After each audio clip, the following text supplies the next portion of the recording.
Untuk ekspirasi, ya. Untuk ekspirasi tentunya udara akan mengalir dari paru-paru keluar, ya, dari paru-paru keluar.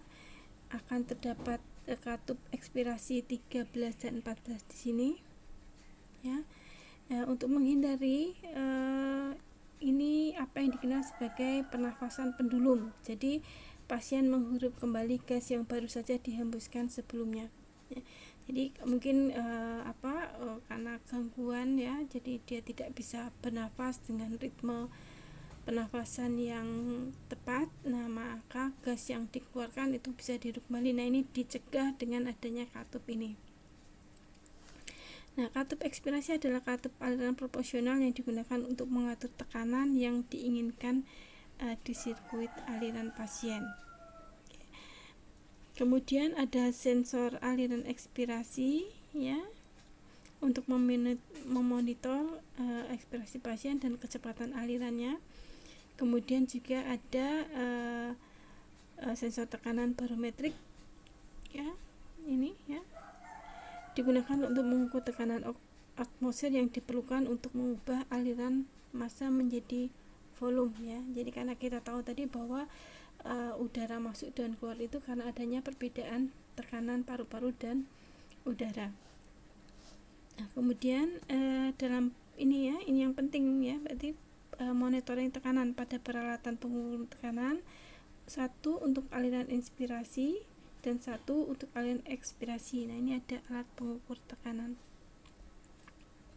yang menyediakan pemantauan sirkulasi gas ke dan dari paru-paru pasien. Kemudian katup tekanan kalibrasi 17-18 ini adalah bagian dari peralatan kalibrasi yang digunakan untuk kalibrasi nol secara teratur terhadap tekanan standar, ya. Tentunya kita harus mengkalibrasi alat kita tekanannya. Dan ada tambahan di sini, ya, sensor oksigen untuk memantau kadar O2 yang ada dalam aliran gas inspirasi, ya, ini diumpankan ke katup 8. Nah, untuk peralatan nebulizer medis itu yang kotak pink ini, ya, ini diperlukan, ya, jika misalkan ingin memasukkan obat secara melalui sistem pernapasan pasien, ya. Oke, jadi udara dan oksigen digabungkan dan diumpan utama ke port input, ya. Setelah katup 1 arah 34 diumpankan ke satu set katup pengatur 23 dan 24. Nah, ini. Nah, di sini diumpankannya lewat sini, ya. Kemudian keluaran katup pengatur, ya, disuplai ke katup pencampur nebulizer.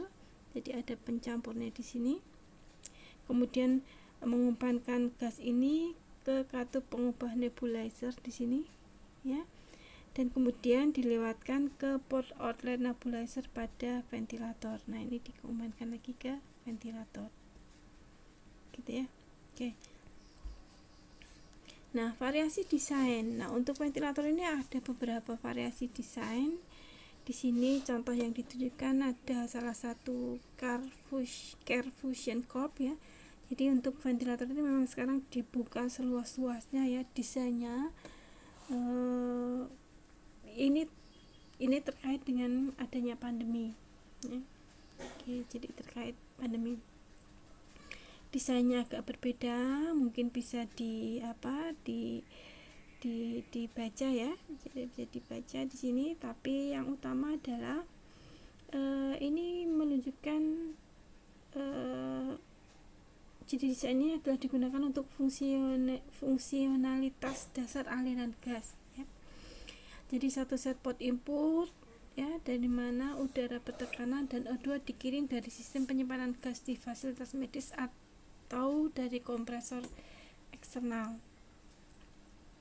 Nah, di sini, ya, ini inlet filternya, ya.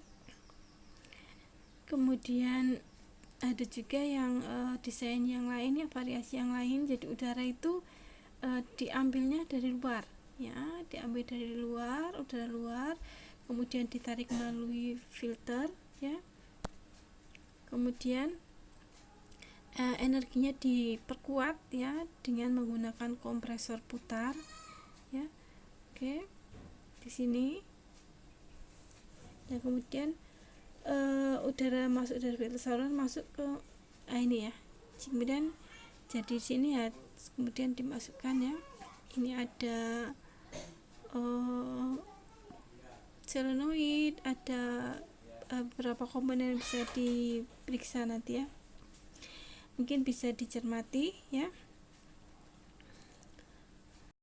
Kalau kita cermati ya dari dua desain ventilator tadi, selalu ada pencampuran O2 murni dengan udara ya. Jadi ternyata tidak O2 saja ya, tidak O2 murni yang dimasukkan, tetapi dicampur gitu ya, dicampur dengan udara, baru kemudian diberikan ke pasien. Nah, ini saya juga baru tahu di sini ya.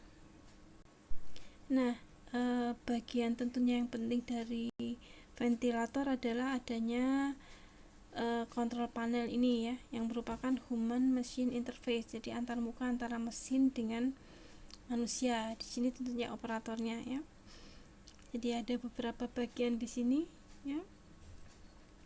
Terdiri dari saklar, tombol, kemudian indikator. Nah, ini bisa dilihat di sini ya.